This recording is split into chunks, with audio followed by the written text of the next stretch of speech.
ವ್ಯಕ್ತಿಯ ಸಾಧನೆ ನೋಡಬೇಕು, ಜಾತಿ ನೋಡಬಾರದು. ಕಲಬುರಗಿ ಜಿಲ್ಲೆಯ ಚಿಂಚೋಳಿ ತಾಲೂಕಿನ ಗರಗಾಪಳ್ಳಿ ಗ್ರಾಮದಲ್ಲಿ ಮಹಾನಾಯಕ ಫಲಕ ಅನಾವರಣ ಮತ್ತು ಡಾಕ್ಟರ್ ಬಿ.ಆರ್. ಅಂಬೇಡ್ಕರ್ ಅವರ ವಿಚಾರ ಸಂಕಿರಣ ಹಾಗೂ ಪ್ರತಿಭಾವಂತ ವಿದ್ಯಾರ್ಥಿಗಳಿಗೆ ಸನ್ಮಾನ. ಕೋವಿಡ್-19ನಲ್ಲಿ ಸಲ್ಲಿಸಿರುವ ಆಶಾ ಹಾಗೂ ಅಂಗನವಾಡಿ ಕಾರ್ಯಕರ್ತರಿಗೆ ಸನ್ಮಾನ ಕಾರ್ಯಕ್ರಮ ಹಮ್ಮಿಕೊಳ್ಳಲಾಗಿತ್ತು. ಕಾರ್ಯಕ್ರಮಕ್ಕೆ ಬಂತೆ ಧಮ್ಮದೀಪ ಬೋಧಿಸತ್ವ ಬುದ್ಧ ವಿಹಾರ ಯಾಕತಾಪುರರವರು ಚಾಲನೆ ನೀಡಿದರು. ನಂತರ ವಿಶೇಷ ಉಪನ್ಯಾಸಕರು ಆದಂತಹ ಡಾಕ್ಟರ್ ಆನಿಕ್ ಕುಮಾರ್ ಟೆಂಗಾಳಿ ಮಾತನಾಡಿ, ಜನಬಲ ಹಣಬಲಕ್ಕಿಂತ ಶಿಕ್ಷಣ ಬಲವೇ ಶಕ್ತಿವಂತ ಬಲ. ಶಿಕ್ಷಣದಿಂದ ಜೀವನದಲ್ಲಿ ಎಲ್ಲವನ್ನು ಸಾಧಿಸಬಹುದು. ಶಿಕ್ಷಣದಿಂದ ನಮ್ಮ ಕಾನೂನುಬದ್ಧ ಹಕ್ಕುಗಳನ್ನು ಅರಿತುಕೊಳ್ಳಬಹುದು. ನಾವೆಲ್ಲರೂ ಭಾರತೀಯರು ಧರ್ಮ ಭಿನ್ನತೆ ಮರೆತು ದೇಶ ಉದ್ಧಾರದ ಕಾರ್ಯ ಮಾಡಬೇಕು. ದೇಶ ಉದ್ಧಾರವಾಗಬೇಕಾದರೆ ಶಿಕ್ಷಣದಿಂದಲೇ ಸಾಧ್ಯ. ಮಕ್ಕಳಲ್ಲಿ ಜ್ಞಾನ ದೀಪವನ್ನು ಬೆಳಗಿಸಬೇಕು ಎಂದು ಡಾಕ್ಟರ್ ಬಾಬಾ ಸಾಹೇಬ್ ಅಂಬೇಡ್ಕರ್ ತಿಳಿಸಿದರು ಎಂದು ಹೇಳಿದರು. ನಾನು ಗುಲ್ಬರ್ಗ ವಿಶ್ವವಿದ್ಯಾಲಯದಿಂದ PhD ಪಡೆದಿದ್ದೀನಿ. ನಾನು ಹಾಕೊಂಡಿರ್ತಕ್ಕಂತಹ ಈ ಶರ್ಟು, ಈ ಪ್ಯಾಂಟು, ನಾನು ಪಡೆದಿರ್ತಕ್ಕಂಥ ಡಿಗ್ರಿ ಇದೆಯಲ್ಲ, ಇದೆಲ್ಲನೂ ಕೂಡ ಬಾಬಾ ಸಾಹೇಬರು ನನಗೆ ಕೊಟ್ಟಿರ್ತಕ್ಕಂತಹ ಭಿಕ್ಷೆ ಇದೆ. ಇದರ ಋಣ ಮುಟ್ಟಿಸುವ ಜವಾಬ್ದಾರಿ ನನ್ನ ಮೇಲೆ ಇದ್ದಿರೋದ್ರಿಂದ ಸಾಕಷ್ಟು ಊರುಗಳಿಗೆ ಹೋಗಿ ನನ್ನ ಅಧ್ಯಯನ ನಿಟ್ಟಿನಲ್ಲಿ ಬಾಬಾ ಸಾಹೇಬರು ಈ ದೇಶಕ್ಕೆ ಕೊಟ್ಟಿರುವಂತಹ ಮತದಾನದ ಹಕ್ಕಿನ ಕುರಿತು ನಾನು PhD ಮಾಡಿರೋದ್ರಿಂದ ನನಗೆ ಅನೇಕ ಕಡೆ ಗೌತಮ್ ಅಣ್ಣವರು ಈ ರೀತಿ ಮಾತನಾಡೋದಕ್ಕೆ ಕಳಿಸ್ತಾರೆ.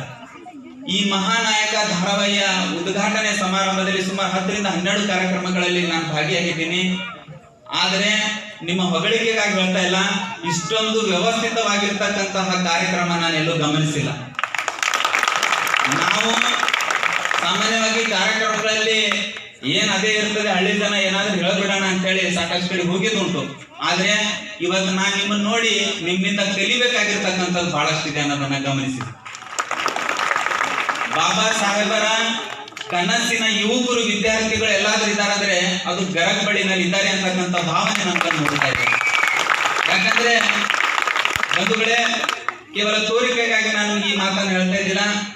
ಬಾಬಾ ಸಾಹೇಬರು ವಿದ್ಯಾವಂತರನ್ನ ಹೇಗೆ ಬಯಸಿದ್ರು, ರೂಲಿಂಗ್ ಕ್ಲಾಸ್ ಬಿಹೇವಿಯರ್ ಇರಬೇಕು ನಮ್ಮ ವಿದ್ಯಾರ್ಥಿಗಳೆಲ್ಲ ಅಂತ ಹೇಳಿ ಬಯಸಿದ್ರು.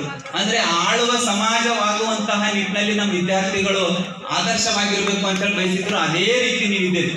ಈ ಸಂದರ್ಭದಲ್ಲಿ ಆನಂದ್ ಟೈಗರ್, ರುಬೆನ್, ಆಸಪ್ಪ ಪೂಜಾರಿ, ರಾಮಕೃಷ್ಣ ಜಯಪ್ಪ ಬಡಗೆ, ಗೋಪಾಲ್ ದೊಡ್ಮನಿ, ಅಮೃತ ಕಟ್ಟಿಮನಿ, ಗೌತಮ್ ಬಿ ಬೊಮ್ಮನಳ್ಳಿ, ಮಾರುತಿ ಗಂಜೇಗೇರ ಇತರರು ಉಪಸ್ಥಿತರಿದ್ದರು.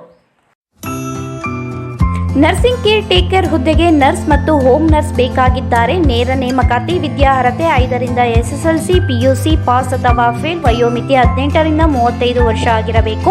ವೇತನ ಅವರಿಗೆ 10,000 ದಿಂದ 25,000 ವರೆಗೂ ಇರುತ್ತದೆ. ಆರೈಕೆ ಆಸ್ಪತ್ರೆಗಳಲ್ಲಿ ತರಬೇತಿ ಇರುವ ಫಿಮೇಲ್ ಹೋಮ್ ನರ್ಸ್ ಬೇಕಾಗಿದ್ದಾರೆ. ಹೋಮ್ ನರ್ಸಿಂಗ್ ಕೆಲಸ ಗೊತ್ತಿಲ್ಲದ ಮಹಿಳಾ ಅಭ್ಯರ್ಥಿಗಳು ಸಹ ಅರ್ಜಿ ಸಲ್ಲಿಸಬಹುದು. ಉಚಿತ ಊಟ ವ್ಯವಸ್ಥೆ ನೀಡಲಾಗುತ್ತದೆ. ಆರೈಕೆ ಆಸ್ಪತ್ರೆಗಳಲ್ಲಿ ತರಬೇತಿ ಇರುವ ಫಿಮೇಲ್ ಹೋಮ್ ನರ್ಸ್ ಬೇಕಾಗಿದ್ದಾರೆ. ಹೋಮ್ ನರ್ಸಿಂಗ್ ಕೆಲಸ ಗೊತ್ತಿಲ್ಲದ ಮಹಿಳಾ ಅಭ್ಯರ್ಥಿಗಳು ಸಹ ಅರ್ಜಿ ಸಲ್ಲಿಸಬಹುದು. ಹೆಚ್ಚಿನ ಮಾಹಿತಿಗಾಗಿ ಸ್ನೇಹ ಹೋಮ್ ನರ್ಸಿಂಗ್ 8792264665 ಈ ನಂಬರ್ಗೆ ಸಂಪರ್ಕಿಸಿ. ಮತ್ತೊಂದು ನಂಬರ್ 8792264676.